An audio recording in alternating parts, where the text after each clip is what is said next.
Let's get started.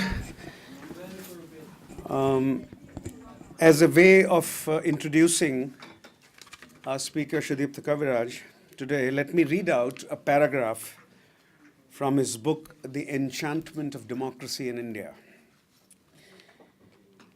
Quote, "The history of modern India tells us a complex, surprising, captivating, and yet unconcluded story of freedom. It is appropriate to express a Tocquevillesque, Alexis de Tocqueville, a Tocquevillesque astonishment at this historic phenomenon. If we look from age to age, from the earliest antiquity to the present day, we can agree with Tocqueville that nothing like this has ever happened before. We have not yet seen the end of this unprecedented historical process. For the eventual shape of the destination of this process might be unclear, but the movement toward a greater expansion of freedom is irreversible." Unquote.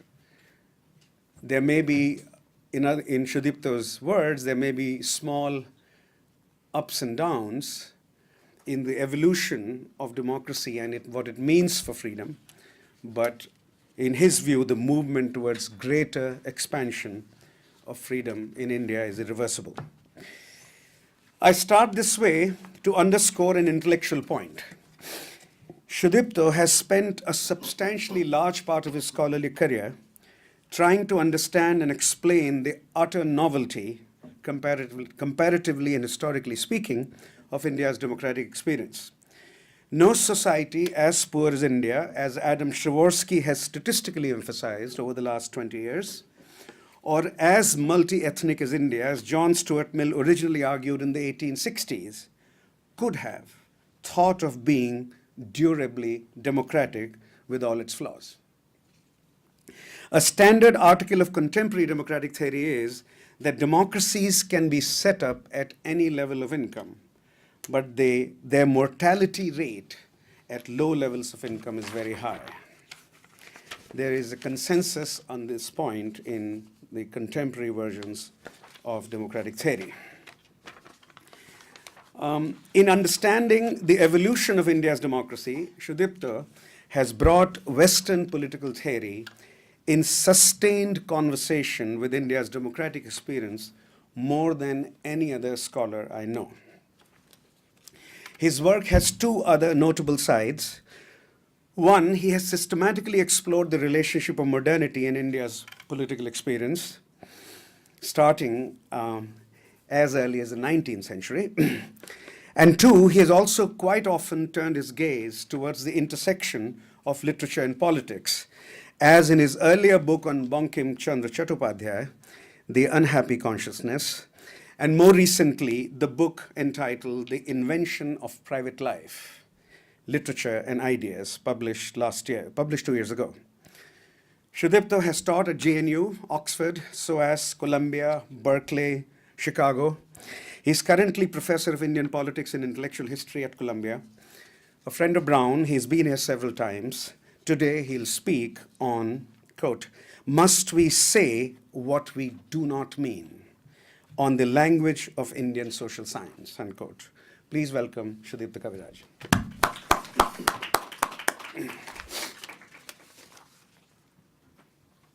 45 minutes, an hour?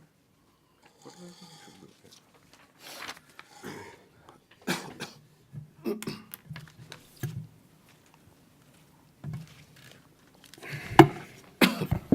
Thank you, Ashu, for this very generous introduction. As I say often, that if the introduction is very fulsome, it makes it more difficult to live up to it.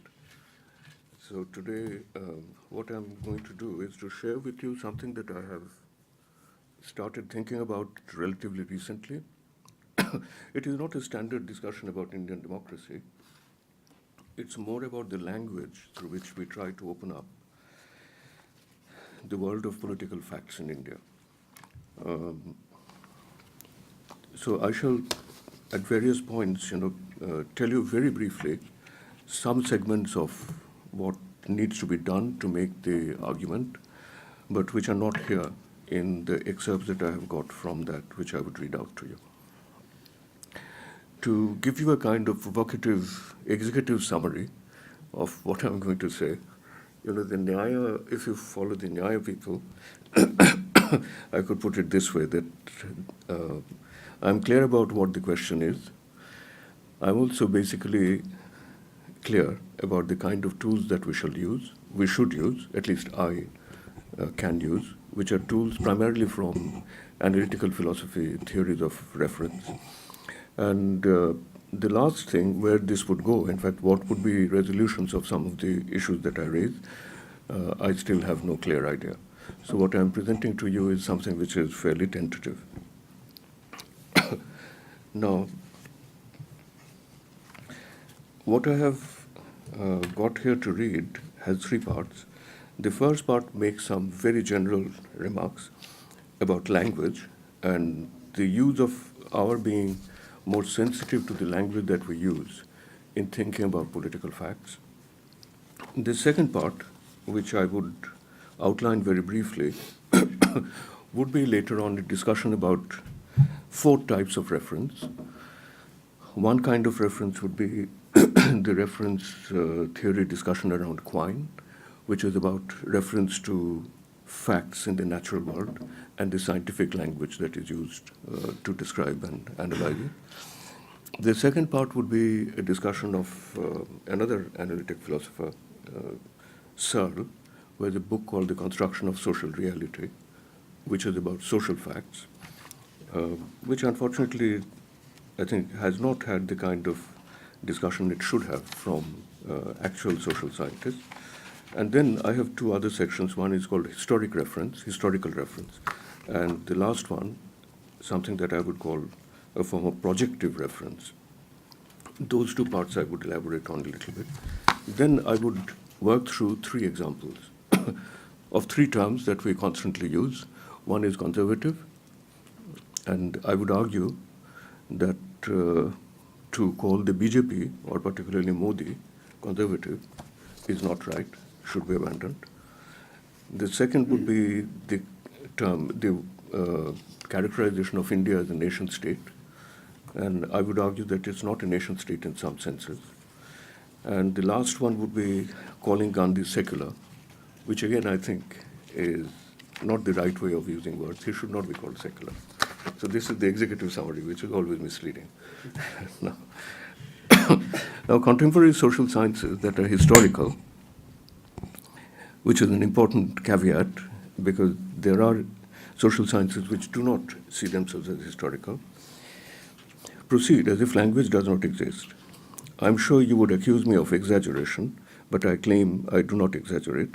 I simply state a truth, and in this paper would try to take stock of some epistemic implications of this neglect. There are two obvious truths about language. Languages vary. All human beings do not speak English, but languages do not entirely obstruct intercommunication either. We can understand things across boundaries of language if we try. To state the obvious, from which I want to draw my implications, I'll make 3 points. Languages produce communication among people who speak it, the same language, in communication to those who do not. I've written about this before. And I think in political studies of language, the incommunication that is produced by language is not given enough attention.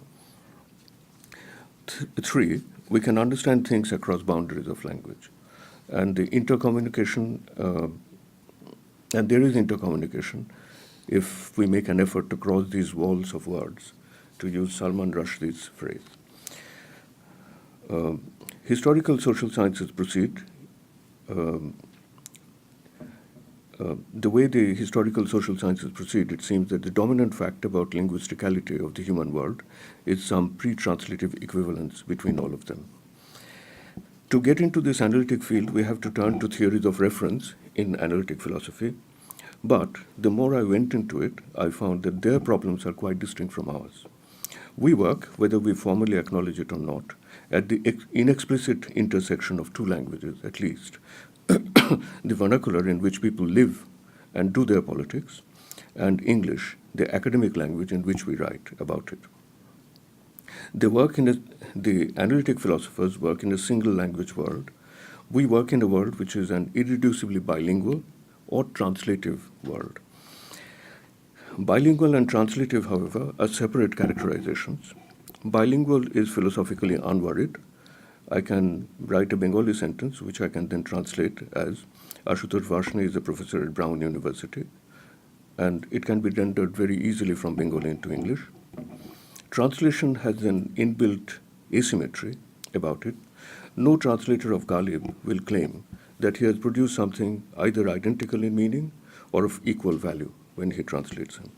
Even to surmise that there could be a translation-like element in our access to the social world, we study evokes specters of epistemic estrangement, which is something I would not go into in detail. Since modern philosophy stresses the linguisticality of all social happenings, this is true both of ordinary language philosophy from Wittgenstein, but also the German tradition, for instance, from Gadamer, we should probably ask what its implication is for political events or political facts, facts that we standardly study. One implication of this insight will be to acknowledge that just as all occurrences have spatial and temporal coordinates, to use Bakhtin's terms, all historical facts are chronotopic, that is, it has a chronic side and a topic side. We should consider if we should not add an ineradicable linguistic dimension to them, since social facts usually happen in the same fundamental sense in some language or the other.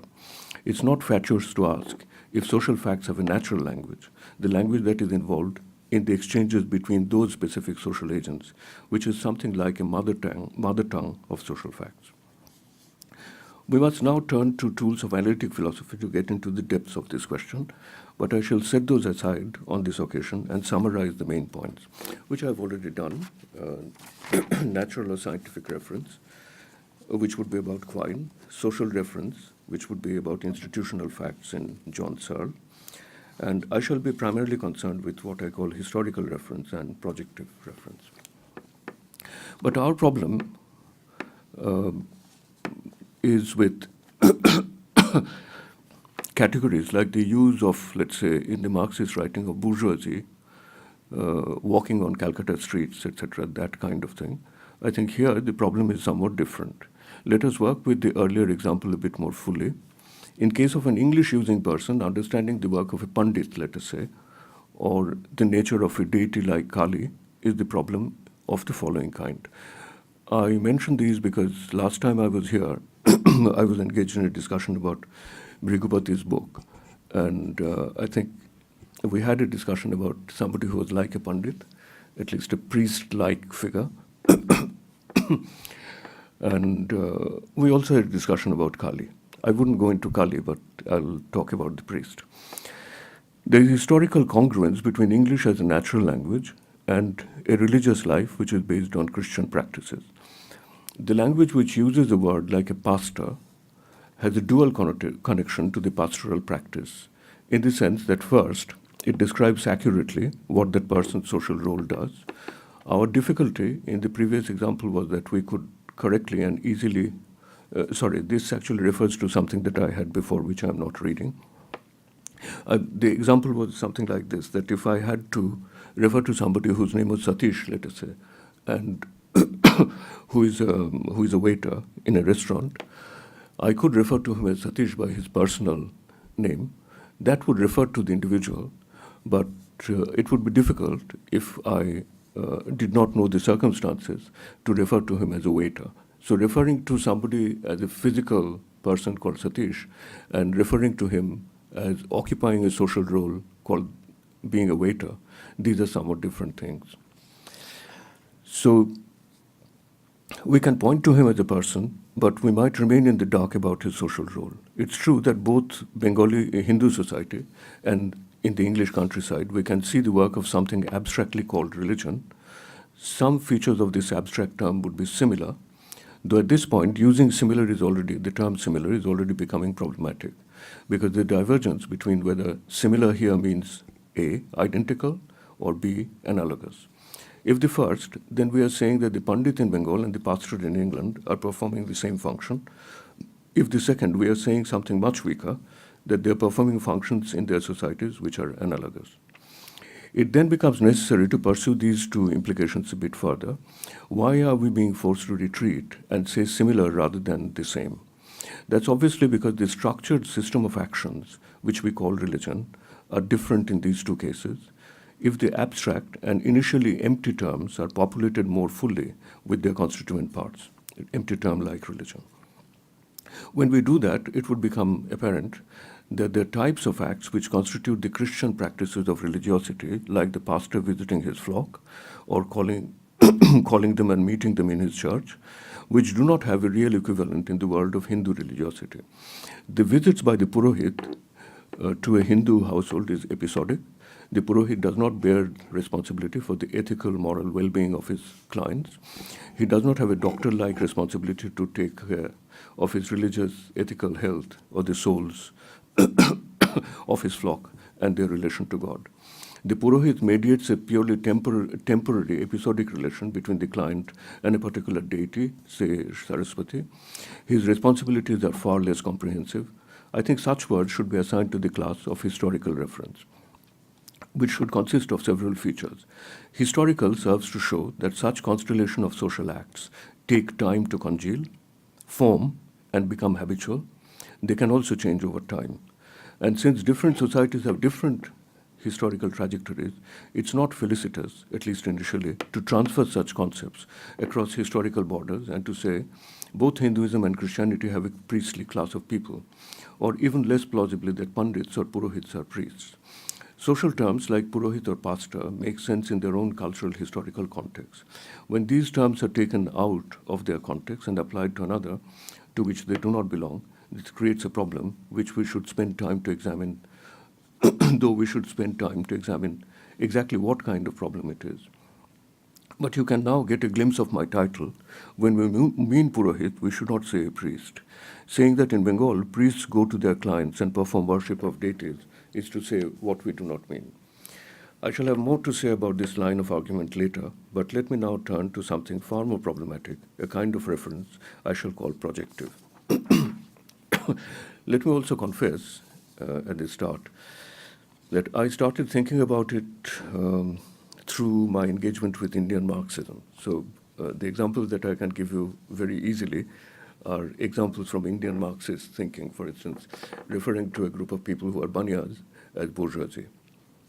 But I think it's a general problem. So let me read this section as well before I go into my examples.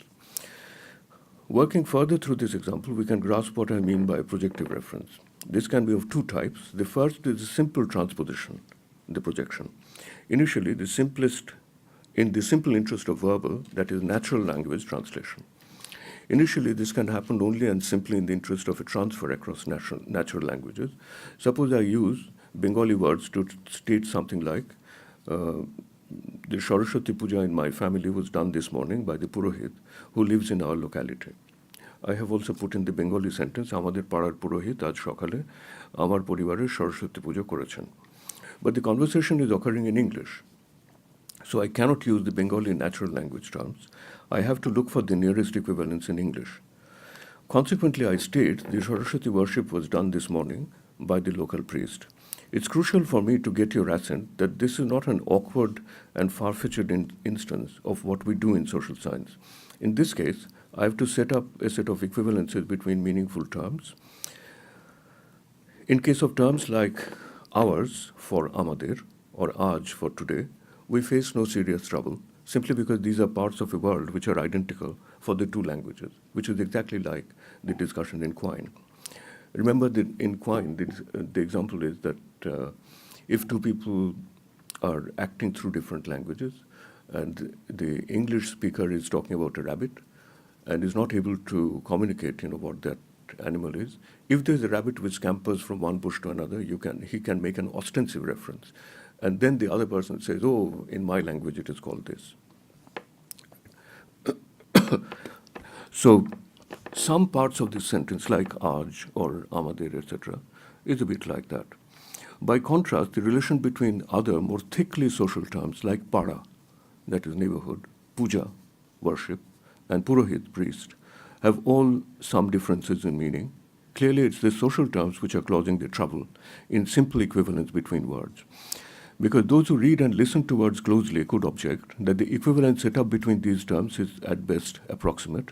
There is, of course, a justification for using precisely priest for Purohit rather than any other English term, but the two terms do not mean entirely identical things. Here we glimpse the immensity of the problem that we have only touched at the rim. The task of the literary translator who seeks to transfer the meanings of a poem into another language seeks a near enough term or a phrase, but after the first poem is transformed, that is, once I have produced a poem which is the translation of another poem, transformed or transferred into the second, his task is finished. It can be judged good or bad, successful or unsuccessful, but his task is not to resume this thankless process, which cannot be done perfectly, always, again. The task of the social sciences is tiresome and somberly difficult, simply because it does not and cannot stop. Every time a social scientist examines another question in his field, he is right back into the middle of the same process of translation. The first form of this translation would be to use priest for Purohit and to expect this linguistic transfer to work exactly like the other set of substitutions, which work successfully, like the term today for Aaj. But since the two systems of which the terms act as parts are different, it follows that such equivalence cannot work well. If we associate our expectations with the terms priest to work with the term Purohit, it would not work beyond a particular point. The question then turns into how do we deal with this dissonance, which I am suggesting we must recognize. I suggest that there are only two possible effects of this conceptual overlaying through the inescapability of translation. The first one is that since the semantic contents of the two concepts are different, they would both produce effects. This is the crucial part of my argument. They would both produce effects, partially cancelling each other. And the result will be that when we hear priest in the Indian context, we would be barred from having a clear conceptual picture. It would produce a blurry overlap, like a double exposure, in which, because we see both the pictures, we cannot see any of them clearly. To put it more sharply, because both the concepts have social features as their content, we would think that the term priest must carry some of the features of the Christian priest, while we already know that it must also carry features of the Indian Purohit. There is, however, a second, more interesting possibility that slowly, I would like you to think about this, whether this happens in our thinking, that slowly the features of the English Christian concept of the priest will completely overwrite and then displace the features of the poor Indian Purohit. In both cases, the terms perform some referential work, but of two quite different orders. In the first case, the reference is blurred or vague. In the second case, it's clear but displaced. Language does its trick. When we begin to think in English about the social world of India, the references actually make European characters walk in the scene. Our social world starts getting filled up by ghosts or specters, characters which make vivid conceptual sense but lack real-world reference. So I have a section after this which I'm going to skip, and I shall illustrate my argument with three terms, an adjective and two nouns, conservative, nation. I use nation for simplicity, but what I really mean is nation-state, and secular. So who is a conservative? It's surprising that we're not surprised by the habitual characterization of the BJP as a rightist party, or more intriguingly, of Narendra Modi as a conservative. This shows the way language derived from the history of the West simply paralyzes and deactivates vernacular descriptions of political reality. The BJP is a purveyor of many objectionable ideas, the most egregious of which is that India is a Hindu nation, that is, the nation should be defined as Hindu in a way that anyone who is not a Hindu would necessarily feel uncomfortable through this description, though that individual is as much a citizen of this country as any neighboring Hindu. The problem is not with the idea that this definition of the nation is objectionable, but that it is right-wing or rightist.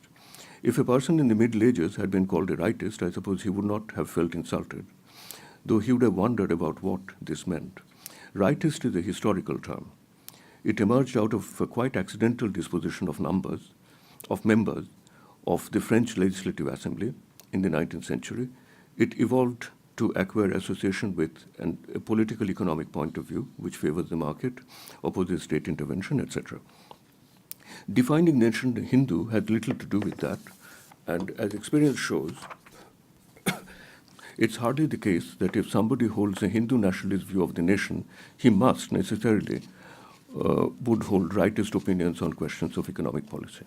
They might, but I don't think there's a necessary connection. Calling the BJP rightist then conveys a meaning only to those who are habituated to this terminology that requires a familiarity with European history. It would not even be meaningful as abuse to someone who is not. To call Modi a conservative is even less meaningful. Modi is a politician who comes from the lower castes. The past tense, I've said who came from the lower castes. The past tense is deliberately used because after his assumption of office as Prime Minister, which is the highest that you can go in Indian society, it's rather pointless to state that he came from a low caste. Whatever the real barriers of social mobility a member of his caste has to bear in real life, he clearly overcame them with some success. His rise, rather, is a sign of the effectiveness of radical change in society's functioning. If Manusmriti rules had not become defunct or circumventable, he could not have become the most powerful man in India. And although he might negligently thunder that he is a supporter of the Sanatan Dharma, his very existence is marked that the Dharma is not Sanatan, but rather has fallen in recent decades. Despite Hindu rules of modesty, he appears mildly boastful in his speeches of the fact that he was a chaiwala's son. Conservative means a person who wants a society not to change its traditional social order in fundamental respects. There is no conceivable sense in which Modi can answer that description, either as a symbol of sociological processes or in terms of his declared intentions. If we recall this spat between him and Manishankar Iyer, the question becomes even clearer and more interesting. Iyer is a major intellectual of the Congress party, coming from the upper caste and evidently upper class, well educated in the usual sense, who even made the mandatory pilgrimage to Oxford. It's conventional for such people to look condescendingly at tea vendors at railway stalls and such members of what his fellow alumnus from Oxford, Tharoor, called the cattle class. There's an evidently large gap in the English accents in which the two sides deliver their favorite cant. In a colonial hierarchical society, of course, the aristocracy treat the lowly tea vendors with contempt. So it's not sociologically hard to see the reason for Iyer's disdain for Modi, this typical aristocratic contempt. And Iyer not merely feels it, which is fine, but he also feels the urge to express it eloquently, which is politically unintelligent. There's no doubt that Iyer is a leader of the Congress party, which is progressive, mildly reformist, supporter of a pluralist conception of the nation, secular and tolerant of minorities, and many other high moral ideals. But equally certainly he feels an aristocratic disdain, which is strictly speaking conservative. Do not misunderstand my argument. I'm not suggesting that it's Iyer who is conservative and not Modi. I'm suggesting rather that Indian social history is such that the characterization conservative in the full European sense cannot be applied felicitously to either of them. By calling any of them conservative, we do not gain anything analytically or cognitively or even rhetorically. I would add, however, something else which I did in a discussion on conservatism in a conference.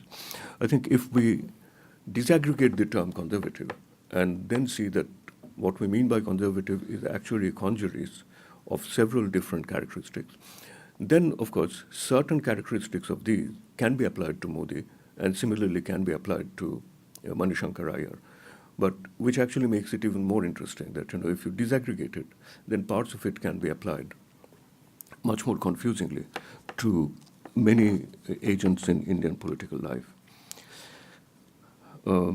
This is another side of my argument which I would not be able to develop. So it's hardly surprising historically that few Indian vernaculars have an historically real term for conservative in the political sense. Of course, we do have terms like Rakhunshil, for instance, in my language, Bengali, but we do not really have them in a real sense. Rakshanshil, right? These are ghost words created to act as doubles for English terms.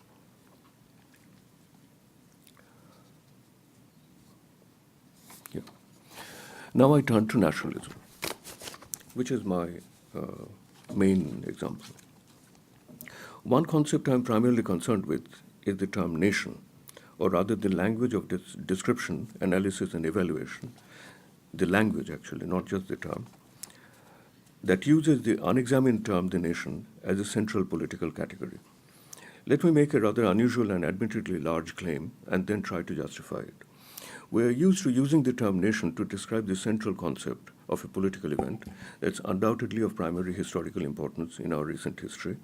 There's no doubt that by the end of the 19th century, dissatisfactions of various kinds were accumulating in Indian society.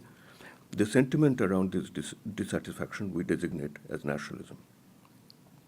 In this kind of use, nationalism remains ambiguous between two meanings, which are undoubtedly connected but distinct.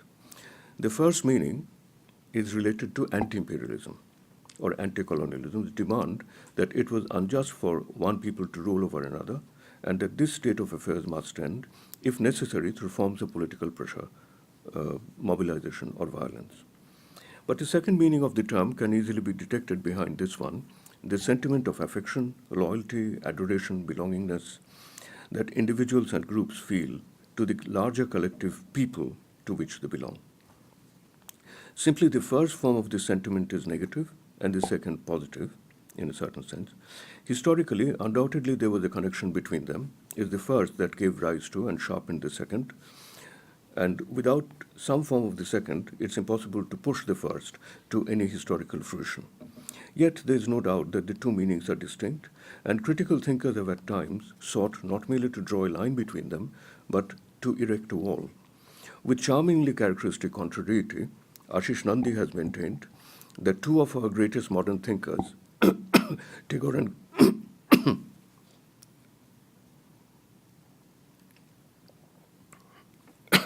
Tagore and Gandhi, were not nationalists. A shocking statement at first, but upon reflection, not that implausible.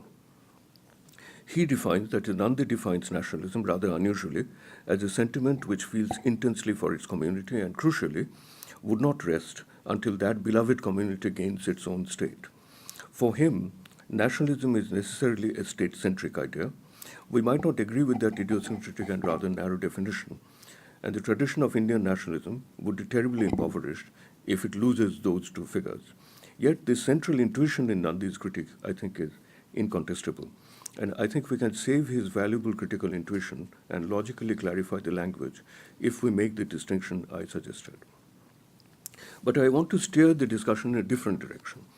With the Indian thought of nationalism, by the power of example, that is looking at European nationalism, whether it was modular or not, on which Partha Chatterjee, for instance, is written, there's no doubt that the picture of European states played a large role in that emerging imagination.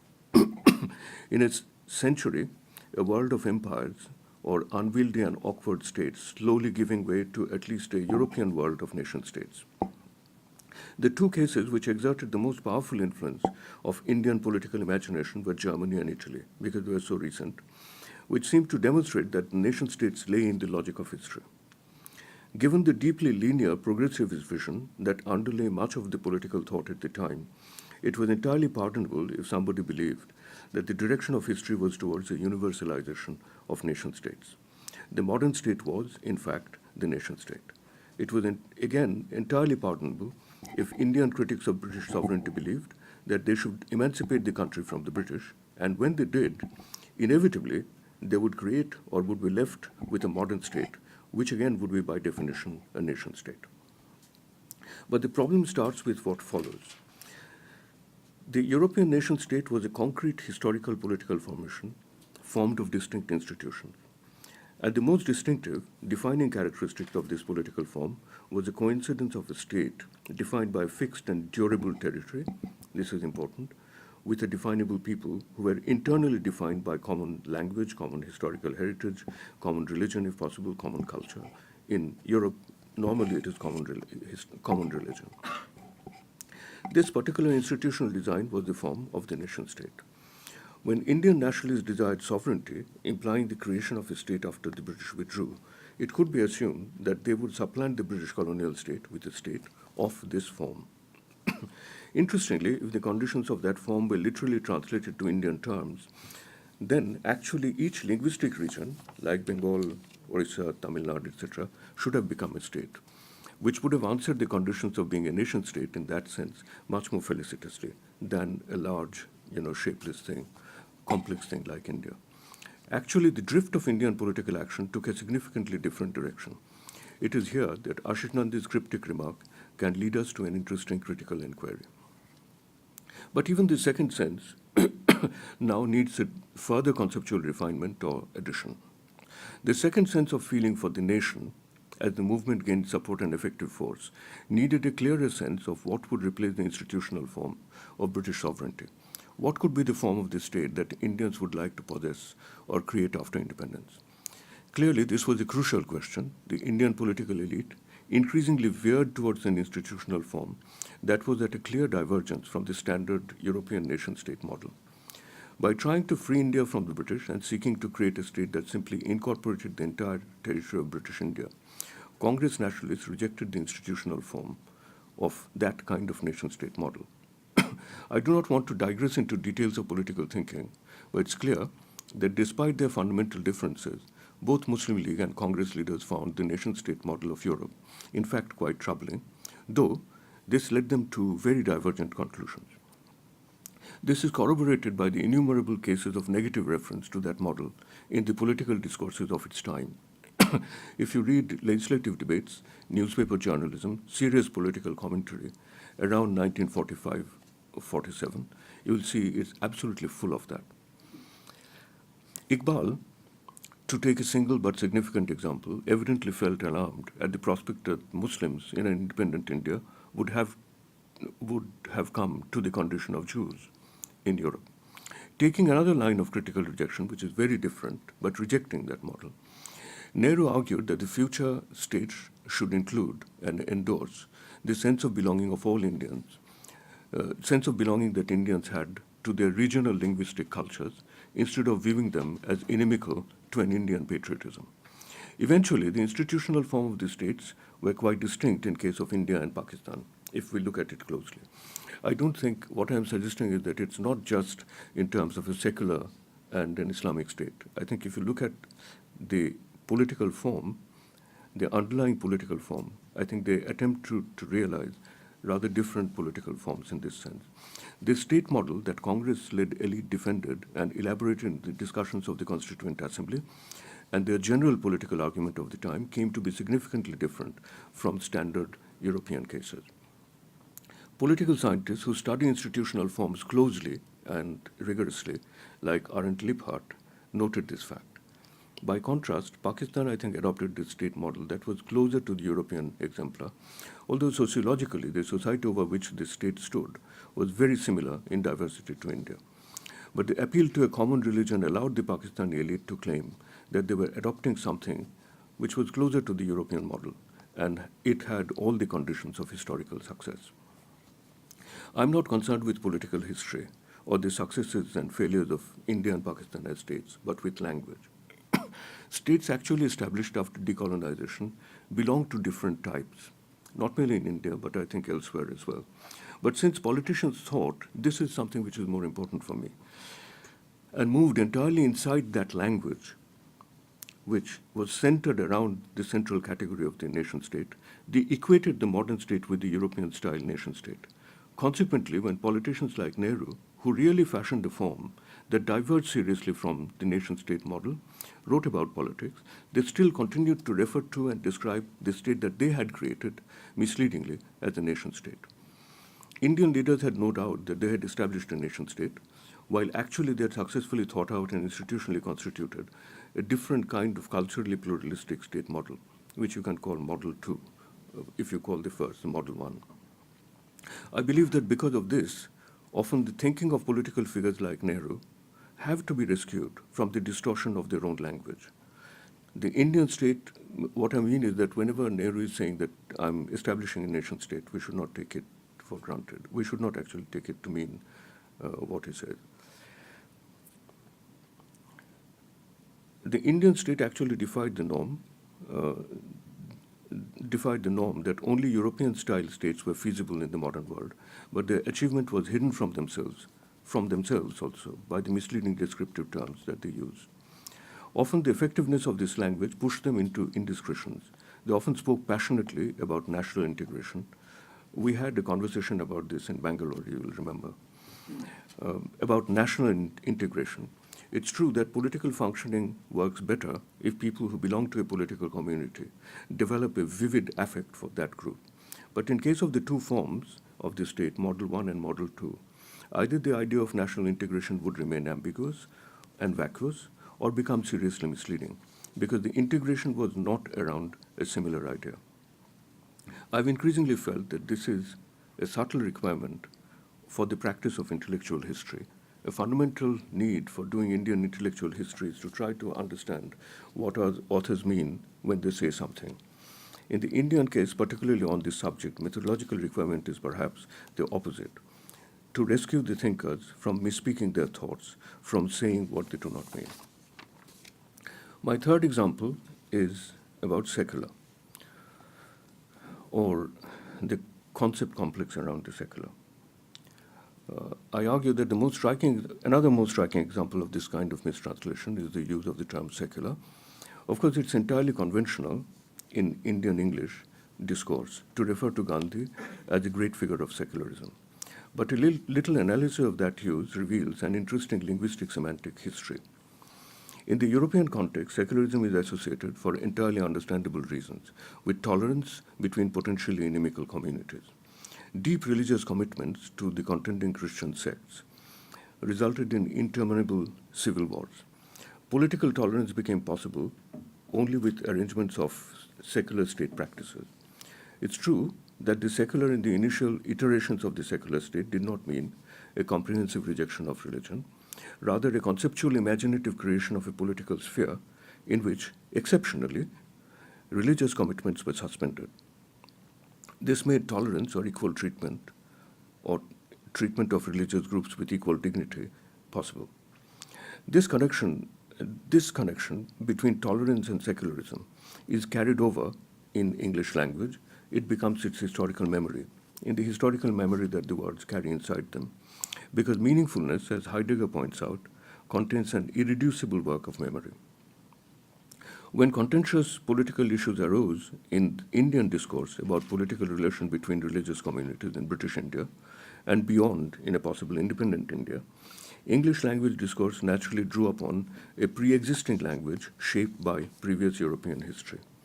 Transferred to the Indian context, the strong connection between secularity and tolerance remained, though evidently the grounds and motivations behind tolerance in this historical environment were quite different. If we use the associative connection between tolerant and secular, then of course political figures like Gandhi and Tagore would qualify as secular, though it also involves a radical transposition of the word's meaning. To someone who is unfamiliar with the environment of Indian history, calling Gandhi a secular figure would seem a monstrous misdescription. How can you call somebody secular who says that everything that I do has some kind of reference to God? This is something which is true both of Gandhi and of Tagore. Yet, as Rajiv Bhargava has, not to the extent Gandhi would say, but yet as Rajiv Bhargava has shown, this use of the term secular has become conventionalized by repeated and transactive use. Transactive meaning, what I mean by transactive is that both sides in a particular dispute use it in a particular sense, then it becomes embedded in the language.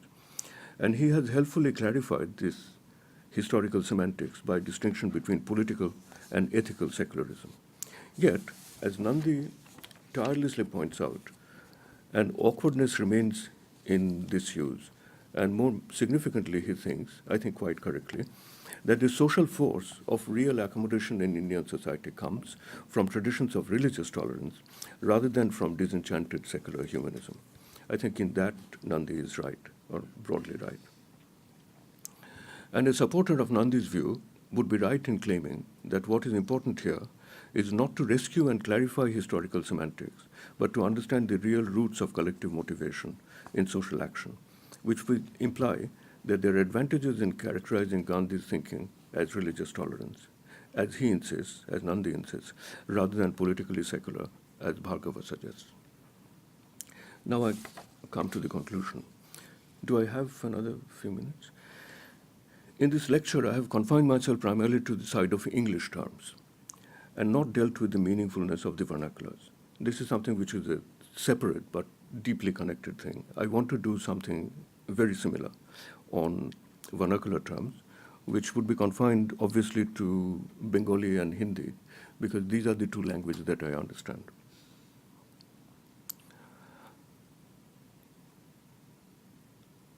But let me comment briefly on the vernacular side.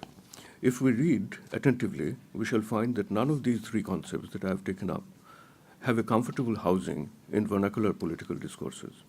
Politicians are rarely characterized as Rakhunshil, conservative, in Bangla, for instance, perhaps because there literally are none, if you take the way I have discussed Modi.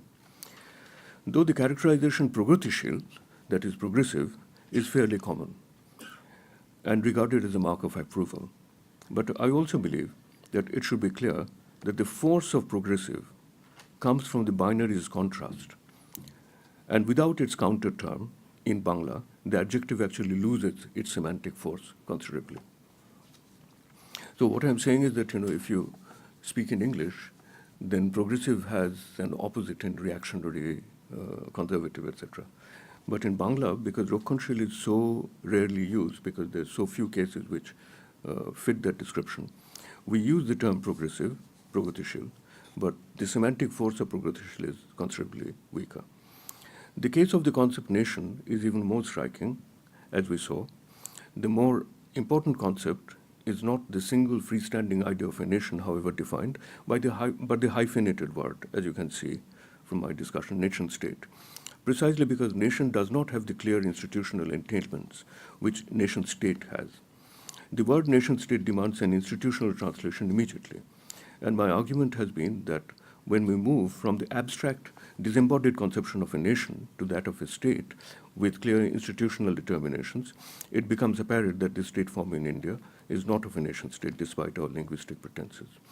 This fact becomes far clearer if we turn to the vernaculars and look for a vernacular equivalent, which is hard to find.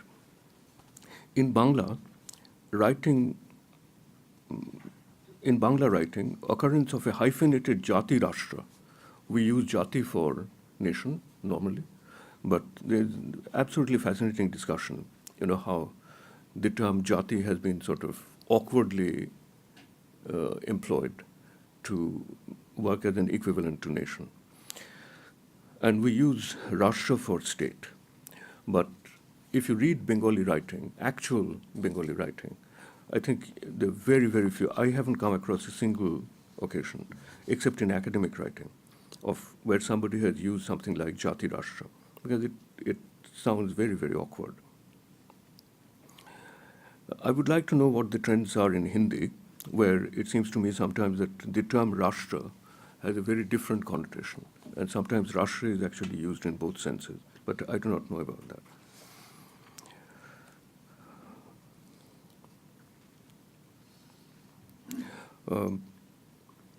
But in very many vernaculars, the traces of past history and its semantic struggles are achieved in the few occasions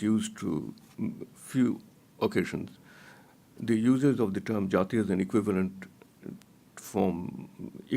to the term nation is used rather gingerly, taking care to warn his readers that he uses, Bonkim for instance, uses the term Jati as equivalent from nation rather gingerly, taking care to warn his readers that he uses the word against its historically sedimented meanings as equivalent of caste, or a simple logical class, as in Sanskrit, as the translative equivalent of the English word.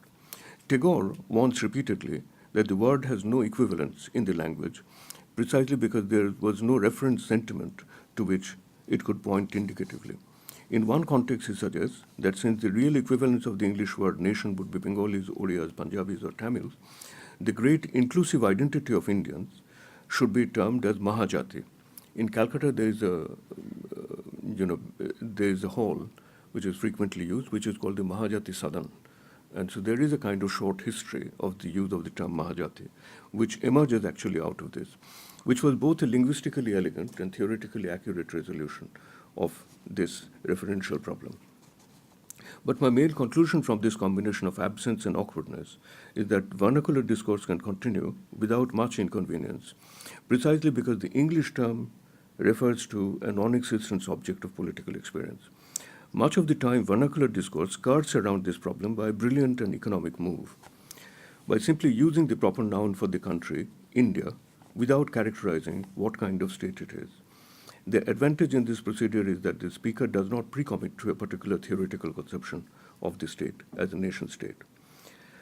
By evading a conceptual description, she in fact presupposes a characterization that is correct. This is a rather long prolegomena to my main suggestion, which is quite simple. If we were carrying on this discussion in a vernacular, as we must if we engage in Indian politics, rather than engage in its academic study, the linguistic landscape will appear startlingly different. If we remind ourselves of the structuralist insight that words mean relationally, that is through a system of differentiations, as they put it, that is through binary and relational distinctions with surrounding words, we begin to see some interesting linguistic facts. The binary opposite of secular is religious in English. The normal binary opposite of dharma in Bengali or in vernacular languages is adharma. To characterize Gandhi's or Tagore's thought as dharma nirapeksha, which is another term that is used in Hindi and Bangla, would be very odd in either of its semantics meanings, because it has two semantic meanings. The first is something unconditioned by religion, dharma nirapeksha in that sense, using the term apeksha in the Sanskrit philosophical sense, or in the sense of being neutral between religions. But their positions can be captured easily through conventional terms like Sarvadharma Samabhava or Sulhi Kul, which is used by Akbar.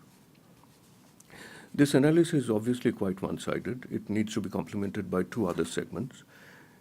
It has to have a parallel section on how vernacular terms do their semantic work. Secondly, it simply does not bring into the picture the important idea that translation is possible.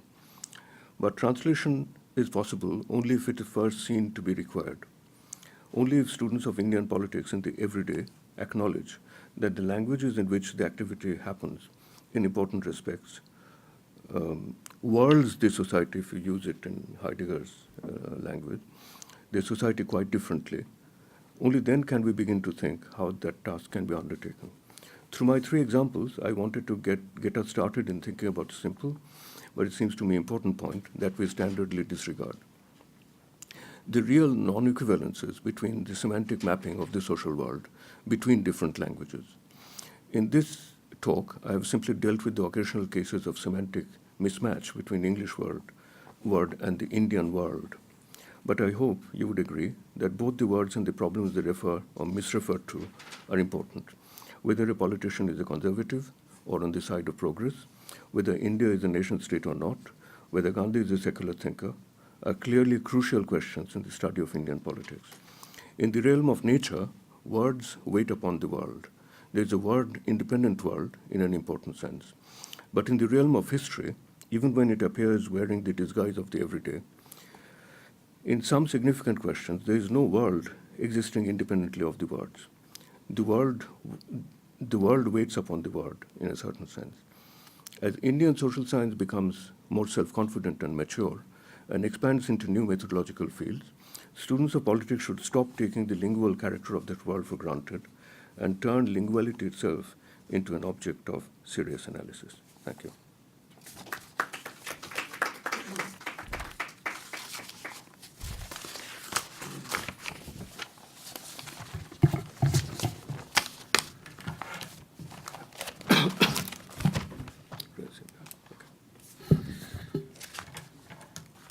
Thank you, Shdipta, for the thought-provoking points as ever. Let me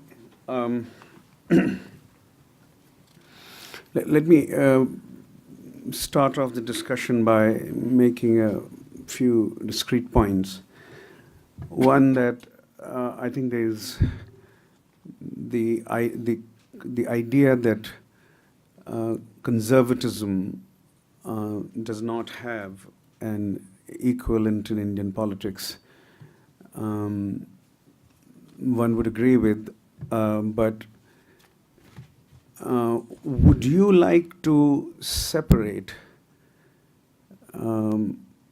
analytically two different aspects of conservatism, cultural conservatism and economic conservatism?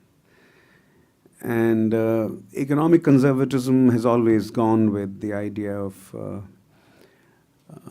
a non-radical economic posture, not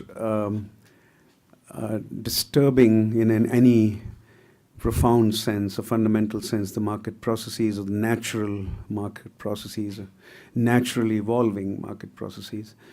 But cultural conservatism has always meant defense of social tradition as so even in the Western sense, it would mean a defense of the family, a defense of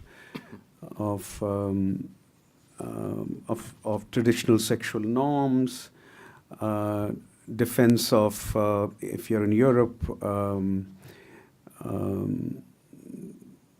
21st century or 20th century version of monarchy, not monarchical polity, but somehow the prince seen as a guardian of the natural order, etc. Would not apply to France, would not apply to the United States, two nations that come very close to each other in ideological formulation in modern times. So if you do separate the two, cultural versus economic, don't you think BJP in the 50s and 60s, Jansangh, in the 50s and 60s when it defended the caste order, it doesn't anymore. When it defended the caste order, it was actually a conservative political organization. It may be true that even till now, RSS has had only one non-Brahmin chief, only one. But RSS doesn't defend the caste order anymore, as it used to, and BJP doesn't defend the caste order anymore. Otherwise, there's no way Modi could have come up with his lower caste origins. Okay, so that's the point about conservatism and economic conservatives in India. We've had them. So Swatantra Party would have qualified, I think, right? So I'm suggesting here that it may be that some organizations in Indian politics do qualify for the description if we separate the two. Swatantra Party was not actually, while princes joined them, Swatantra Party was not defending the caste order, but it defended the marketplace in a very vigorous way. Okay, the second is the conversation about nations and nationhood that we started in Bangalore last year. If we go by the Benedict Andersonian view, as opposed to the Gellner view of nations, then it's an imagined political community with sovereignty or some version of political autonomy, if not sovereignty, and it's delimited. So the world cannot be a nation. There would be units within the world but once you emphasize that it's an imagined political community,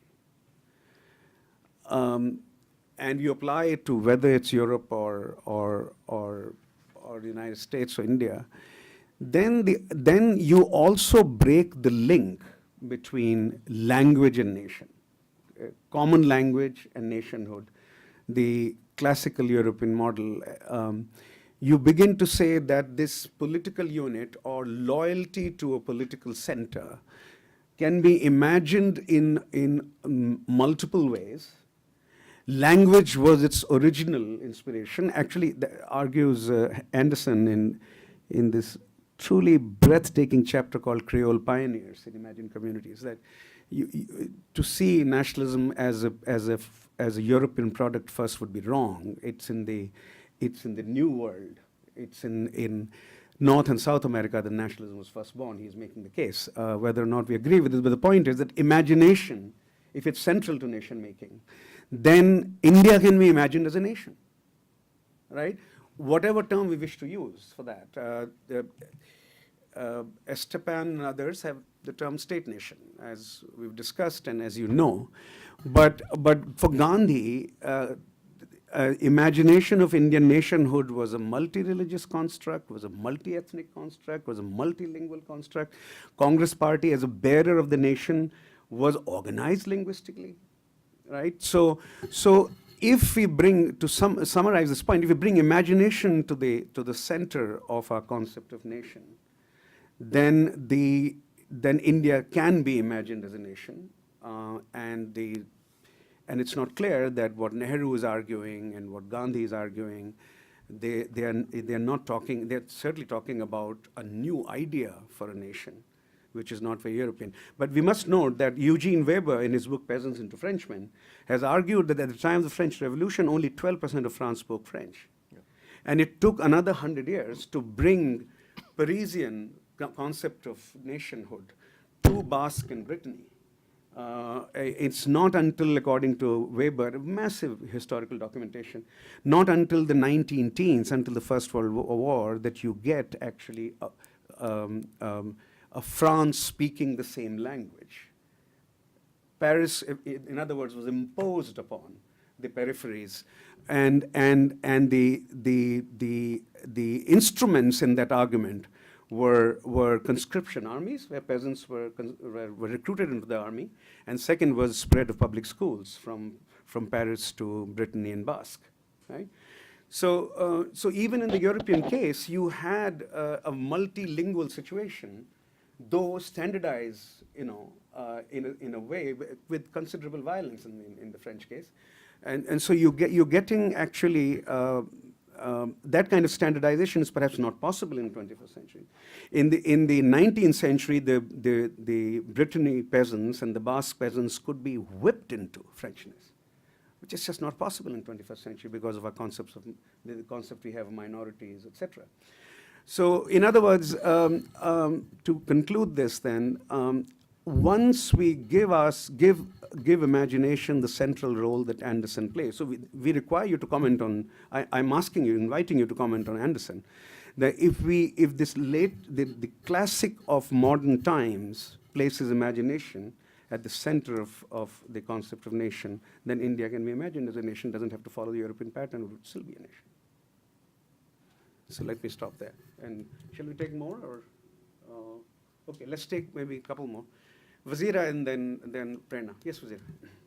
Thank you. That was really very provocative and wonderful invitation to think about the language we use for talking politics. And actually to follow Ashu's point, and in a way, what I'm not sure if that's the point you were making, Ashu, but that there is, in thinking about the historical reference that's embedded in any of these political vocabularies we use, is there a history that we're drawing on from Europe, which is one that we need to question as well? And here I'm thinking, 1920s, 1930s, when I read what of European history is being used and examined for the minority question, and here's another word in our political vocabulary that I think needs to be thought of in relation to nation.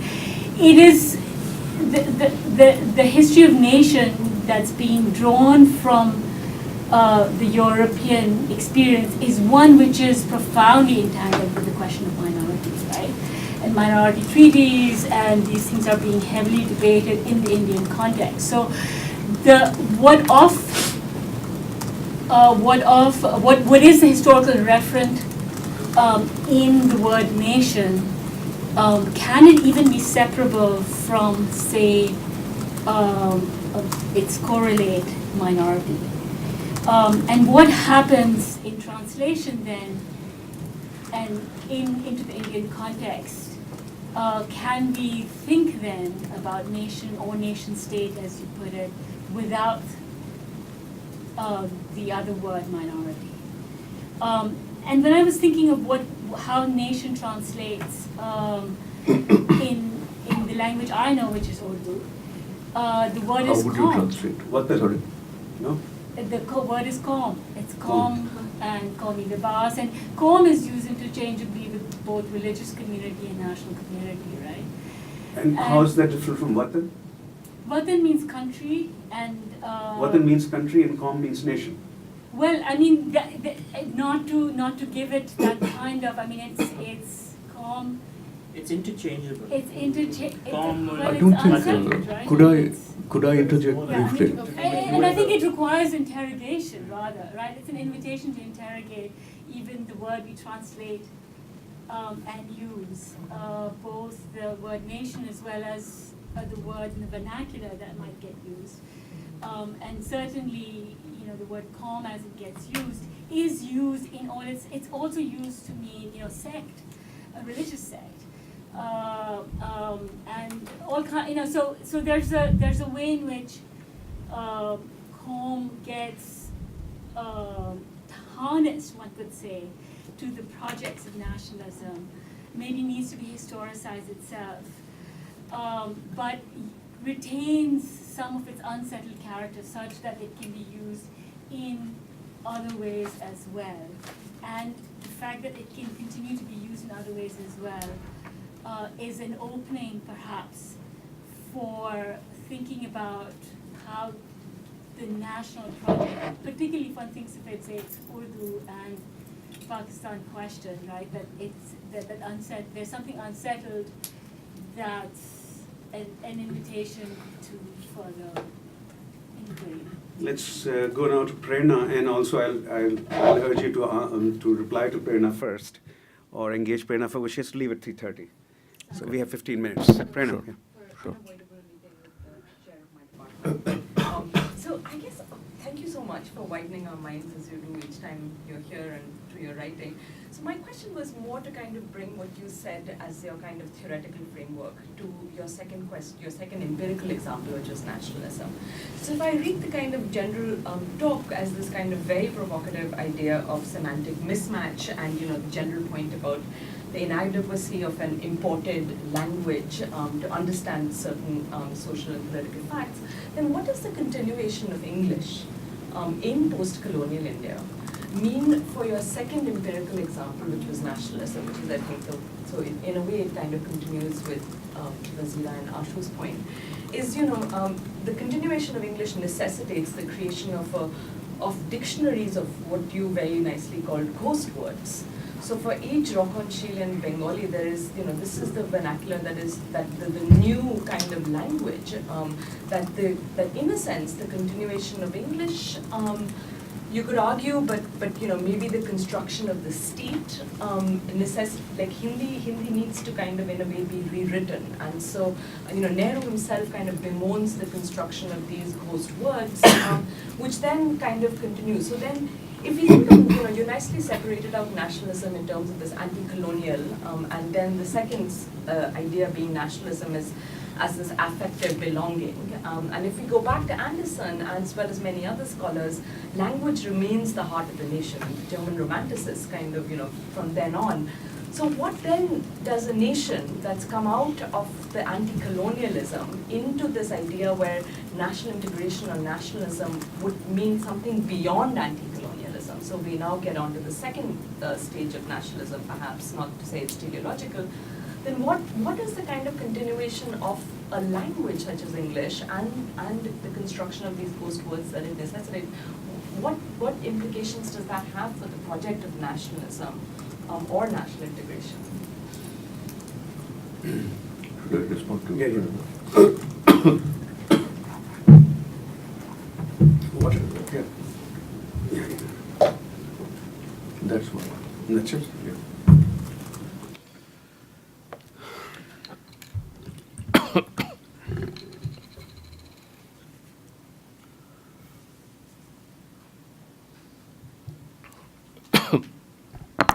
Thank you. All these are wonderful questions. It actually helps me think through some of my concerns, but I'll try to respond to them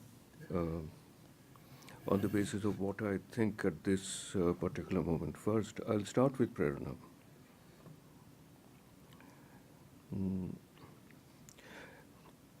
let me tell you why, what actually first started me thinking about this, um, which I want to capture in a kind of projective reference. This is what I would like to call projective reference. For instance, we have an empirically, factually existing social group, right, like merchants. And there's a conventionalized term for that, banyas, or something like that. But banya, part of my plea here is that, we should give more attention to language in the literal sense, and we should also give attention to the fact of the historicity of language, that language changes. And I think what is interesting about linguistic change is the language is very good at hiding the evidence of change from its users. In fact, whenever something becomes conventionalized into the language, we tend to believe that it has forever been there, but it's important to excavate the historicity. Now, what I meant by ghost words is something like this, that let me give you two examples, one from Marxist arguments and the other one from arguments about democracy. The Marxists, when they use terms like the bourgeoisie, right, I don't think they thought about this linguistic question that you have certain terms which are existing in the languages of that society, which describe this group in a particular way. They take a description which they seem to believe, this is why I used the phrase at the very start, that things actually exist in some kind of pre-translative equivalence. And so therefore there's, you can simply characterize that group as bourgeois or bourgeoisie. What I started thinking was that, the term bourgeoisie itself, in a certain sense, is a new term in European writing. So you are a student of political science. So if you think of, let's say, Hobbes and Locke, there's no bourgeoisie. It's not that they're referring to merchants. They very often refer to merchants. For instance, if you read Aristotle, if you read Machiavelli, right, merchants are a very important social group, right? But bourgeoisie is a term which actually comes at a particular point when it's used with a particular kind of purpose. But the more important thing Is Marx the first one to use it? No. I do not know if Marx is the first one, but Marx, I think, makes the, in some cases there's a kind of profound use. Right. Somebody mobilizes the word in such a way that it becomes unforgettable, and all previous uses of the words actually become overwritten by that, right? So I won't be able to tell you whether Marx is the first, but Marx is the first of this kind. But what I thought interesting was that, it has a capacity of summarizing in the term, a set of historical characteristics which are described, let's say, in the first chapters of the Communist Manifesto, where he has this almost poetic description, lyrical description of what capitalism does to the world of modernity, etc. Now, my problem was that I thought that when Indian Marxists were using the term bourgeoisie, the term was functioning in two different ways, one of which they noticed and the other they did not. But it had a profound effect on how they read the situation. In some cases, it really answered or really referred to certain properties that the Indian merchant class had or Indian entrepreneurs had, right? But in the term bourgeoisie, there's the condensation of certain other features which were very important in Europe, but which were not necessarily, very important distinguishing or defining features of the behavior of the entrepreneurial class in India. But the thing is that because of the use of the term, you have a projective expectation, projective in the sense that you expect the bourgeoisie because it is a bourgeoisie, So what is the bourgeoisie if it does not do this, right? Now, that phrase itself is quite interesting because that phrase reveals that it's not doing something, but you expect it to do it, right? What is that expectation based? I ask myself.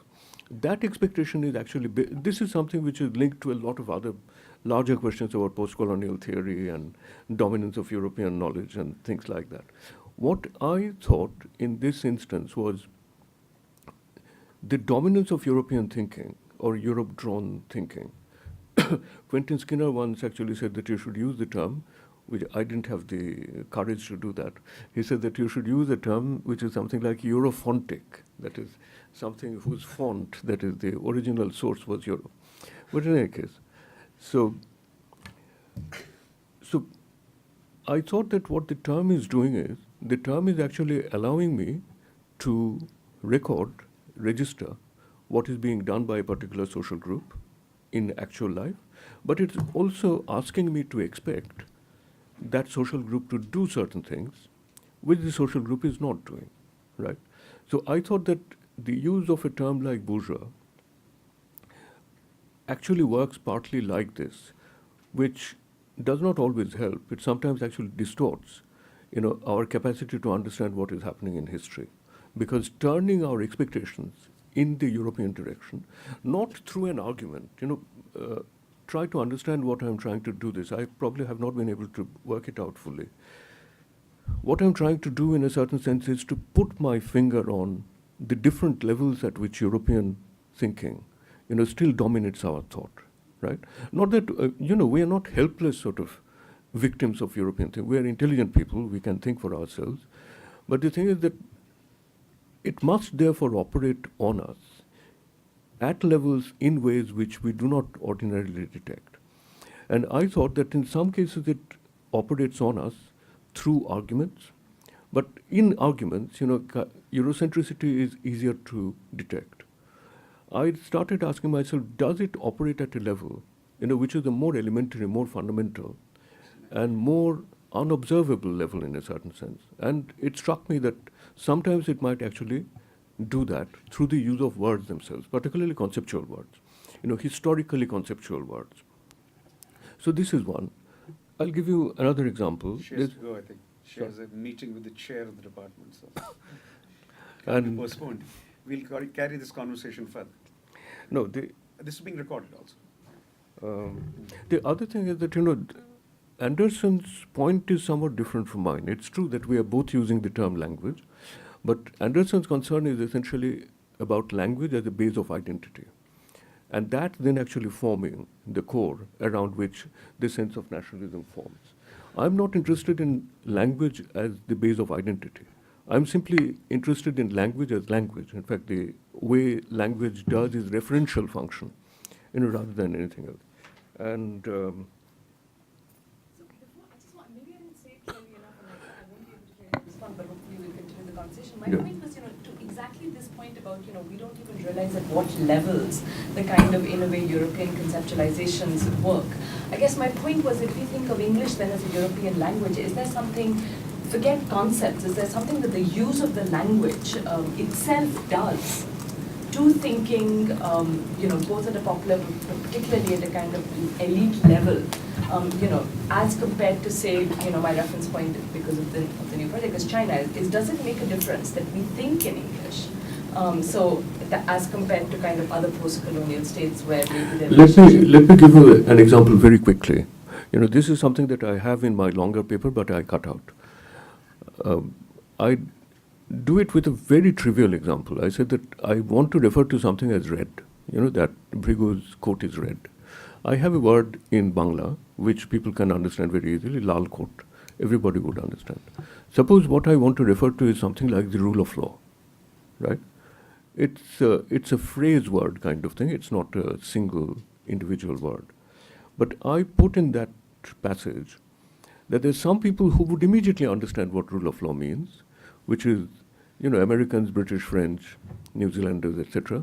And I included without any and to make it rhetorically more effective, and educated Indians, right? Why?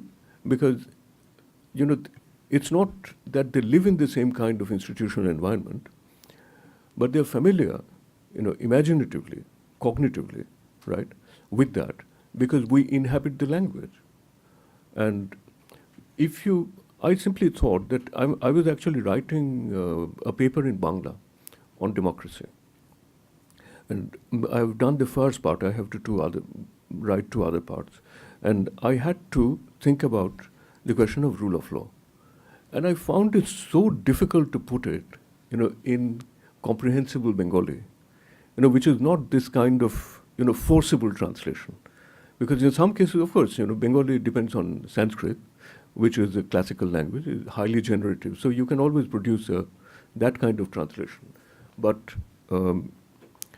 So, How would you translate it Bengali? Rule of law, Hindi, I can try. what is it in Hindi? Niti. Really? Look at that. Yes.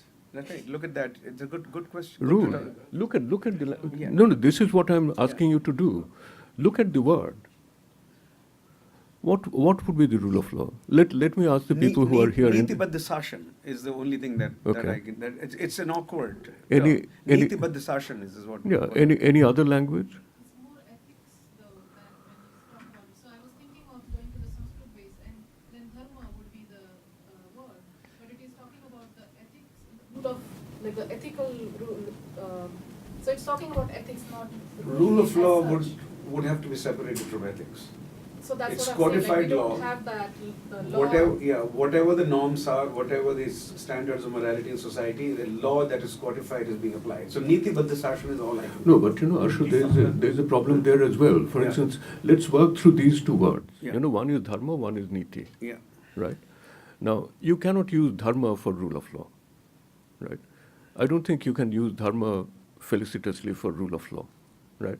Because of associations of dharma, right? Niti is something, if you use niti in the conventional sense, it has a very, very strong association with dharma. And association Policy with... also. It's also policy. No, it is policy. It goes to ethics rather than actually the. How about Kanuni Shasan? Kanuni Kanuni Shasan. Yeah, Kanuni would be much Kanuni better. Shasan would be even perhaps Niti, but you're right. Niti has all this problem. Yeah. No, and let me give you another example of, and these are all illustrations of what I'm writing about. So the more examples that you give, instead of being worried about my argument, I'm actually feeling confirmed in my argument. Take something like civil society. Suppose you are giving lectures in a Bengali college, and you have to give a lecture on Hegel or whatever, civil society. And the struggles that people have had with civil society is just absolutely astonishing. Some people would use, obviously, some people use as civil Nagarik, which in some sense is very awkward. Nagarik is from Nagar, it's a city. You can say that, and the convention behind that is that, city people, if you read Kalidas, for instance, city people are very civilized, they're sophisticated, etc., etc. So, of course, if you say Nagarika, then it suggests a certain kind of civility in this sense of sophistication, right? But that is not civil society. Some people, Sabya Samaj, some people. Sabya frustrated Samaj. by that, would say Sabya, or because Sabya is hard, because civilized, right? Some people say something which I find just amazing. In fact, in Bangla, sometimes they would say Sushil Samaj. Now, Sushil is, in a certain sense, Sushil is right. Because Shila basically means civilized meaning sophisticated civil behavior. Sushil, they use it in that sense. But what I'm saying is that, every time you try something like this, either you have to get a term which has a content which you have to eviscerate. Very difficult, like niti or dharma. How do you eviscerate the dharmic content of dharma? If you can do, I'll give you an example of a term where it has been successfully done. What is the Hindi or Bengali term for right? Hindi or Bengali term for right is adhikar. Adhikar, right? Adhikara, if you said adhikara without a sentence, you simply were in the middle of a group of people and you simply uttered the word adhikara, right? In the 16th, 17th century, adhikara would mean somebody is titled to do a particular kind of adhikar, a particular kind of work. So the barber has to perform a particular ceremony in a marriage. That is his adhikara, right? No one else except for him can do that, right? So that is the original meaning of adhikara. And today, if you utter the word adhikar among Bengalis and among Hindi speakers, nobody would hear that. I think that meaning has been completely Taken over by the concept. erased from that concept. And that concept now has a content which is equivalent to the content of right. But I think there are very few cases where this has been done successfully. Let's go to Yeah. Brigu, you were next. And Rajiv and you. Yeah. Yeah. I wanted to mention a couple of things about your question, but I'll take them. No, I'll be, if you want. No, No. in the interest of time, Yeah. let's collect many more questions than answers. Yeah. Leela, too, yeah. Okay, so, Let's take four since now. people Yeah. are confirming your argument, let me try and, Disconfirm. little bit, not too Okay. much. I'm No, no. in agreement with you and grateful. So, I mean, one crucial thing being the philosophical tradition, Quine, Searle, that you're kind of gesturing towards. The glaring sort of thing that would pop out for many people in the history of philosophy would be the Austin, Wittgenstein, Cavell tradition, in which there would be The title is a spin on Cavell. No, it's a spin on Cavell. So that's why us Cavell readers came with a lot of hope. But the crucial small displacement would actually be quite major, and it would be this, that in them the crucial issue is not equivalence, it is valence. Valence and potency. That Sure. is, not that we are trying to match two things, Sure. or say this is a referent to reality. So for example, can we find this such and such word in such and such language? That may be immaterial to the word. So, and in quite concrete ways. There's no word for depression in India, but WHO studies scanning signs and symptoms finds India to be the world's most depressed nation recently. So, and that of course is contestable by many people and is contested, but the issue whether that referent will find its reality is not what is at issue.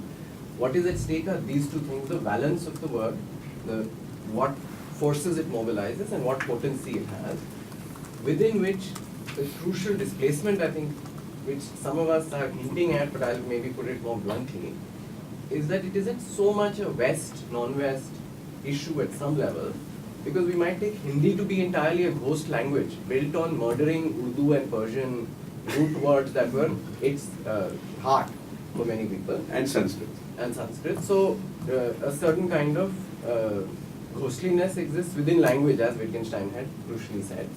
So it isn't that there's an English word, how does it translate into Hindi? There may be two valences within English which are at deadlock war with each other.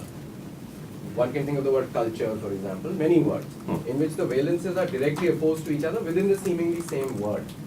So I think what I'm asking you to do, the basic project would still be the same, which is sort of your Heideggerian gesture to rooting out fossilized language, or that a close attention to language would make us. But Heidegger likes fossilized language. No, but for us to be attentive to words is to root out or to understand what is dead or living in those words, or what it obscures or what it illuminates. But I think the emphasis on the way in which it's built on a contrast with a vernacular, or with something that would be a counter concept to a vernacular, that I would say one is problematic in the sense that if one were to explore regions of valence, then there may be indeed priest and prohit are not entirely at odds with each other. One of the sort of canonical texts of anthropology, Hubert and Moss's essay on sacrifice, shows you how there are mediators between, say, metaphysical forces through certain practice of sacrifice. Now that mediation may be defined totally differently, sacrifice may be defined differently, but there is a region of felicity in the Cavell or Wittgenstein sense, and there are regions of infelicity. So I think defining it in those terms rather than an east-west or west-non-west thing may be one way. And the crucial thing being that it's not necessarily that we would be, which has been in like Dipesh Chakrabarty's argument on the mediating term is always Eurocentric, as he said in Provincializing Europe. I think the issue is what are the valences at stake in which the battle within a culture may be as sharp as anything between. So that is one issue. A more modest point would be Modi is not lower caste. As a student of caste and anthropologist, the OBCs, there's something fundamentally different in saying Kanshiram or Mayawati. Sure. Modi is basically, for people who study it from that angle, the BJP was a party, still people say it is a party of the Banyans. That is of lower traders, shopkeepers, who may run tea shops, and large traders, that is Ambani or whoever. So it is a party fundamentally of traders, within which Modi fits into the trading logic very well. So I would just say that the word lower is also something to be one of the potencies which may obscure certain things, and The Modi caste in Gujarat would be more OBC, like, there would be they're lower OBC, and they're not upper OBC. They're not like Patels. Patels would be upper Patel, OBC. Patidar, Those are upper OBC. Oh. This is a lower OBC term, and some Modis that you're referring to, Lalit Modis of the world, are Banyas. They are entrepreneurs and Banyas. The Modi family that has run so many enterprises in India, which includes Lalit Modi as a cousin, that is a different Modi. No, of course. Yeah. No, I don't think you're asking us. You're asking us to do that. Compare, but the Modi of Gujarat, that the Narendra Modi clan or caste of Gujarat, is definitely lower OBC, and it would be closer to artisans, and then Banyas, then traders. Yes, tea vendor. Father was a tea vendor, but his father was a tea vendor and sold tea because he couldn't run a business. Right, so it's a different kind of Modi. Anyway, Leela and then Rajiv. Yeah. Rajiv wants to go first. Okay. Yeah, so thanks much for your insightful talk. I just have a very simple question, and that oftentimes I think what you're trying to point out seems to be not the fact of the vernacular versus English from the way I see it, but it's more the fact that you're not able to enter the intellectual tradition in which you're disputing and refuting concepts. So to take two examples, Adhyatma and Itihasa, that these have fundamentally very different meanings in the particular intellectual traditions if we enter into, as opposed to, say, conventional meanings of philosophy and history. So my point is exactly this, that the vernacular does not exist as a monolith. And I know you're studying language and the form of it, but it's really the experience of it that is something that's not being translated. So the point is, as social scientists, we are doing the job of translation. We're essentially translating as translators, so we're not effectively being able to do it, not because of the language, so to speak, but because of... So maybe I'm hinting to something like the relation between concept and language, that for me it's the concept, it's not, and the concept is experiential, it's larger than... So that's my... Yes, sir. Yeah, and then we come to Leela. My question was mostly asked, but I think the corollary to some of the questions about West versus non-West, I think methodologically one of the implications of moving away from a West versus non-West binary, and to also question the narrative of European state formation and the terms that we inherit from that history, is that if one, and we've talked about Anderson, isn't there a sort of mythology built into these concepts at its origin itself? It's not... The mistranslation is not necessarily, at least to my mind, I'm wondering if the mistranslation is an act of having to come to a different linguistic or intellectual tradition, or is that already at work in the very praxis of the concept? So In its original language. In its original language, and perhaps you mentioned, that you said something about memory and the work of memory and the work of sedimentation, but that, which is I think embedded even in the English terms, nation state. And one can look at, that's hence the discussion about English history is actually fascinating, because at what point in time did the term nation state also mistranslate in England? Would be for me a concomitant question. And so again, trying to move away from, I think, the idea that the mistranslation is necessarily a property of moving from one language to another, but a property of language per se, or conceptual thinking per se. Leela?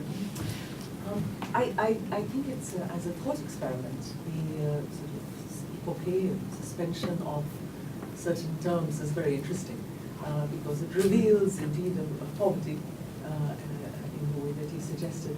My anxiety about the terms of your argument is that it it may lead to an appeal to the restoration of a technical language. And therefore, in this case by Ryle, what about the possibilities of common sense usage, where nation is precisely what I mean when I say 8 o'clock rather than dinner. that its referentiality is irrelevant, but that as in fact, as malapropism, as a can-do word, is it not good enough? I mean, to take this forward, Mahatma Gandhi's project could be seen as an attack on European concept of nationhood and inventing a new idea of nationhood, right? If you read, for example, the British administrators of the 1880s, 1890s, they say when this political space called India does become independent and the British leave, it would be like Europe, consisting of 28 nations, right? So India is basically a civilization for them, like Europe, but nations would be Bengal and Tamil Nadu and etc. And so 28 nations would be born. So Gandhi attacks this idea. And then through Precisely. imagination and mobilization, then it turns this civilization into a nation, not fully successfully. Pakistan, after all, he didn't want Pakistan to be born and want Pakistan to be part of India, or what became Pakistan to be part of India. So the imagination is not fully executed, but it's substantially executed in that, other than the breakaway Pakistan and Kashmir was not troubling for them at that point, but it's very its relationship with Delhi is very troubled. But it's a fairly successful execution of a new idea of a nation. Yeah, precisely. Yeah, In fact, and it's not. I agree with okay. that. Yes, Rama, and Vani after that. Any other hand? Oh, yeah. Yeah, the other thing I was thinking about is also that the conversation seems to be veering of usage of English as an elite language in Indian context, and I was thinking about how we can use English terms and phrases, I mean non-elite groups, quote unquote, also without inhabiting the language are able to use and deploy English terms and English phrases, maybe in like the vernacular context. One of the things that I have seen being used very often is the laws of the land, which is not I mean, it's not a concept, I would say, like Western, I don't know, but I've seen it used very often, like the laws of the land. The other thing, the opposite, I think, is also that about how English words, when they're deployed in so-called vernacular languages, the meaning can also like transform and become the natural translation may not occur. It may transform and become something else. And so, I mean, these are questions I was thinking through when I was listening to your lecture. Bhavani? I'm collecting more questions, Yeah, but sure. now, and we'll give him only 5 minutes. But that's all the time he'll have. But let's collect collect all these questions. Yes, Bhavani. Like one or two small queries about when you talk about bilingualism, English and vernacular in that sense, and that becomes a point of distinction. Then there is a set of references in the English and there are a set of references in the vernacular, and that's why the translatability and the dissonance becomes important in that sense. So I was just wondering, how do we see in these two cases? I think it's a very strong case which you presented. But if we extend the same argument and the logic in the case of when we talk about a language community, a speech community, and a semiotic community, and all the power relations, here we're just seeing the relations of West versus, let's say, in the colonial context, so that shapes the kind of thing. But especially coming from a social linguistic perspective, or linguistic anthropology perspective, where your gender relations, and like John Gumper, social linguist, would say, farmer would have a different language, in this being the same speech community. So in that sense, even with the vernacular, and so in that sense, there's no clear reference to, there are multiple references, even if we use whatever the neat thing, any vernacular term in that sense. I think that would be the first thing. And the second would be, why, when you talk about projective So the point here is that Niti and Dharma would have multiple meanings even within the vernacular. Within the That's the vernacular, point. yeah, precisely. So in that sense, based on the reference, is it a speech Right. community, is it a language community, is it what kind of semiotic Okay. community is it that? And that then relates to the experiences, I think, which Rajiv was talking about. So in that sense, does it even make sense then to just talk about the term? The other thing is that some of the translatability work can be done not through concept but through descriptions. For instance, civil society. I'm just thinking through how do we come out of can some of the conceptual work where the translativity is such a difficult thing, can some descriptions of the thing and descriptions of, for instance, the different sets of values, so can that issue be slightly solved through descriptions? Because if naming is an act to avoid descriptions. So even if you can't use the concept, can you describe it? And description can then convey the meaning. And definition. So civil society can be described in India, but if you use the term Sabya Samaj, it doesn't make sense. Or Sushil Samaj, it doesn't make sense. Yeah? If we have made 10 descriptions of what a civil society thing like in India is, then I think we can just come up with something else. So perhaps we can start as a description and then come to the conceptual what we can do. Just one last, okay, go ahead. Yeah. Rehan. Just thinking about the point you're making about language.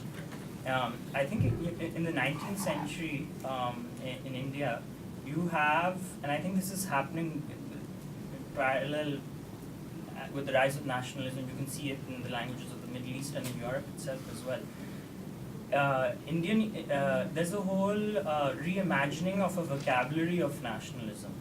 And I was thinking of probably one of the most famous I guess nationalist songs in India, Pakistan is Tarana-e-Hindi, the song of India.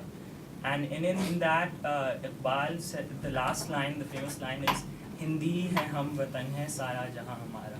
And when he goes into his Muslim nationalism phase, he changes the name from Tarana-e-Hindi to Tarana-e-Milli. Okay. And millat is another word that is the historic use of the word, which comes from the Ottoman idea of religious nations. By the 19th century, Urdu writers are using millat to mean nation. So all these words, watan, mulk, millat, even des, which in old Urdu literature, which my village was my des. Suddenly from your village, des has become, and Pardes was the next village. By the 19th century, those words have completely different connotations. The last line of that song, did you say Hindi hai hum watan hai? What did you say? Saya jahan hamara. In India, it would be say Hindi hai watan hai or Hindustan hamara. Sorry, Tarana-e-Milli mein becomes Muslim hai hum watan hai, Sara jahan hamara, and Tarana-e-Hindi mein Hindi hai watan hai, Hindustan hamara. Hindustan. Right. So that's what I'm saying, and so that reference, I think one can cite many parallels in other regions in the world where this kind of reimagining of the language is taking place. I'm just curious about your thoughts. And it's being done creatively with not just with references from Europe, but from references from many different. It's very interesting that Indian Urdu doesn't take the term millet seriously for the nation. No. I'm not aware of that. And even Qaum is not, it's Watan always. And it may be that one of the most famous songs that even made Nehru cry after the India-China war was Mere Watan ke logon zara aankh mein bhar lo pani. Right? So, but Qaum I have never seen used in Kafi or Sahir Ludhianvi. The poets who made Urdu poetry very popular for Indian masses, right? Through Bollywood.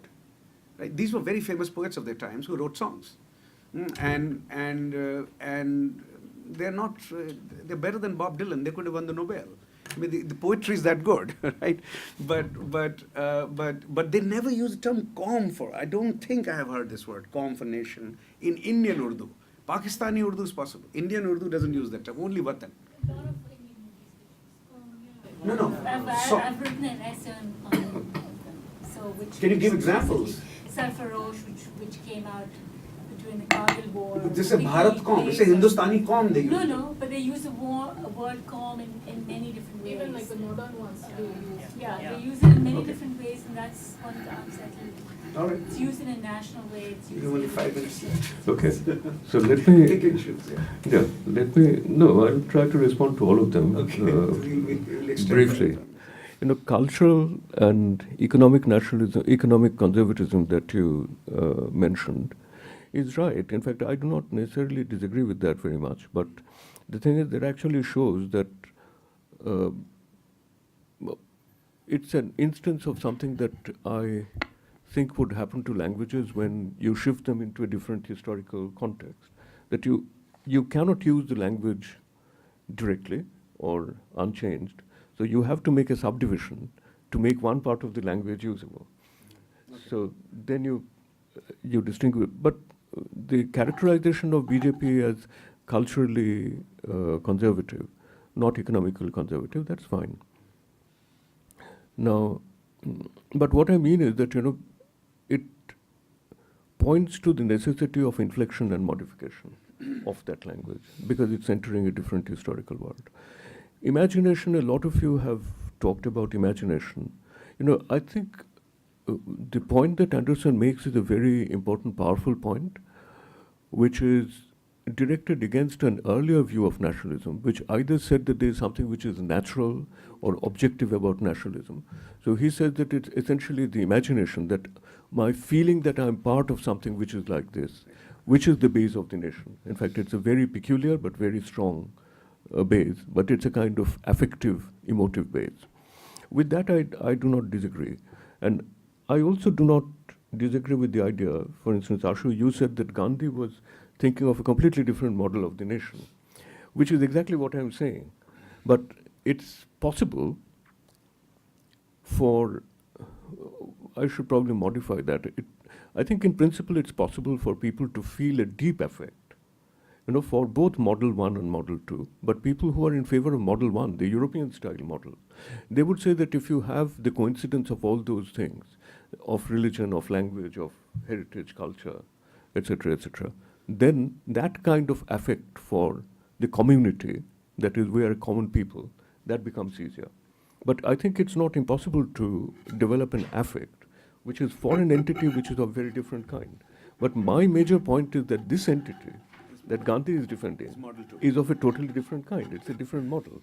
And I think it's important for us to clarify this argument, because the more I talk to people working on the Middle East or other parts of the world, it seems to me that in most other parts of the world, except for Europe, this is a very important question, simply because Europe has an uninterrupted history of nationalism, true nationalism, of about 200, 250 years, which is not shared by any other part of the world, right? So it's not very surprising.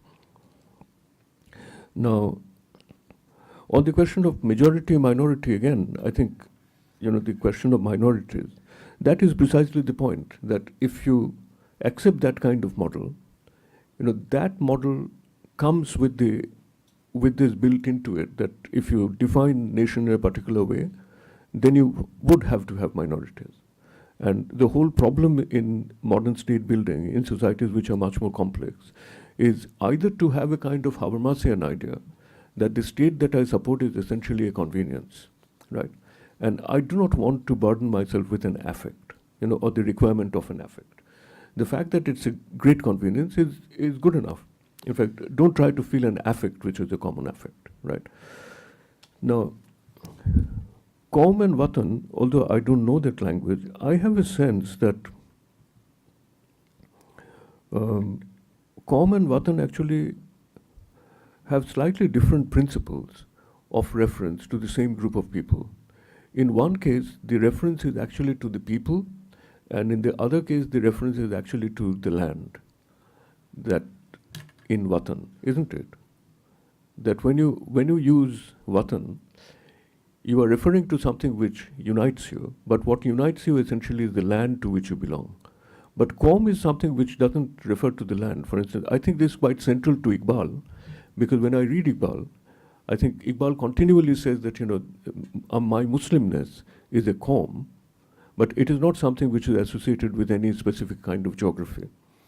So that's, as an outsider, it seems to me that Qaum and Watan might refer logically to the same group of people. That is, the members of the group might be exactly the same, but the reason why they are members are different. In one case, the membership is because of the land, and in the other case, the membership is because of something else.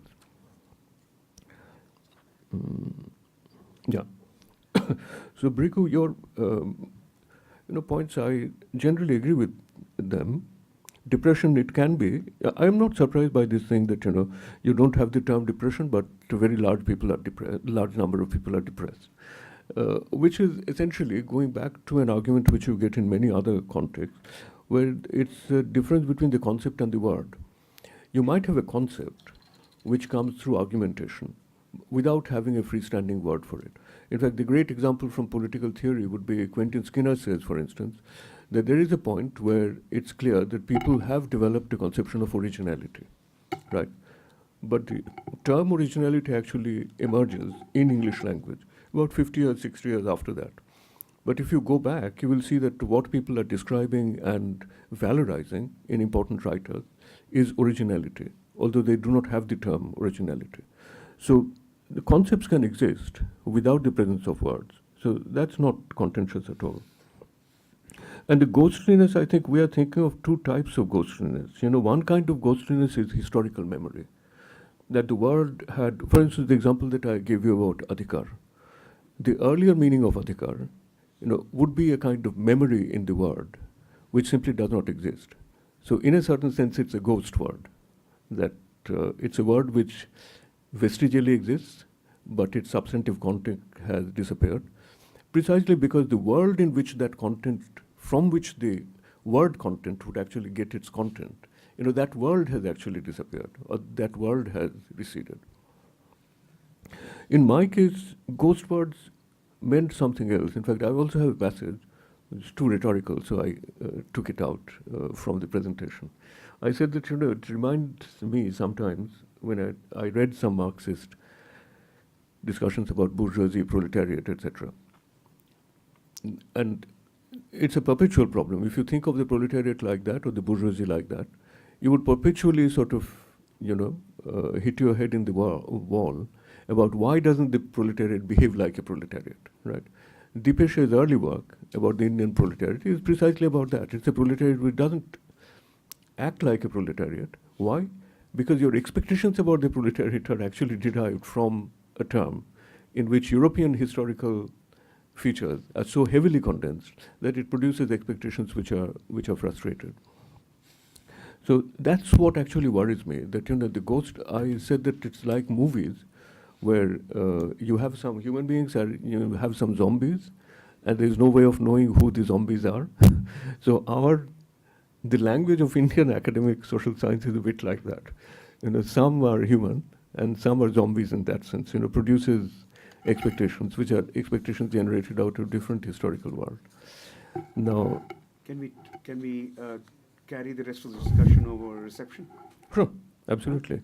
So let's do that. Yeah. And there are 3 or 4 of you, Rama, Rehan, I don't know whether he's there, but let's carry this over the reception, and you, and Rajiv, etc. in this conversation. It's time to formally end it. And I think the recording is also about to end. So we end, of course, with a big applause for the wonderful, thought-provoking lecture, as always, as always.